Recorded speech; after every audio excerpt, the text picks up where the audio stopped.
kanyang mga binanggit.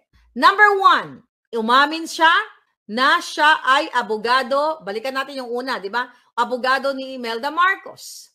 Conflict of interest yan. Kasi, pagdugtungin nyo, umamin siya harap-harapan, si Attorney Nicholas Kaufman po ay abogado ni Imelda Marcos.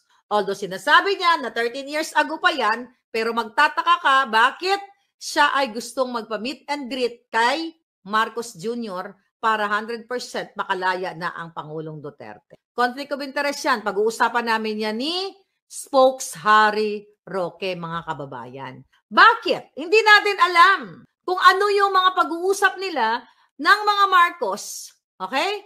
Ni Bangag o ni Amy Marcos na hindi alam ni Inday Sara.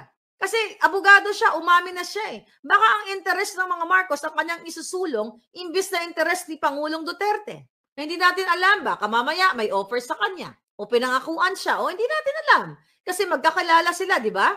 So para sa akin, isang malaking problema ito, mga palangga.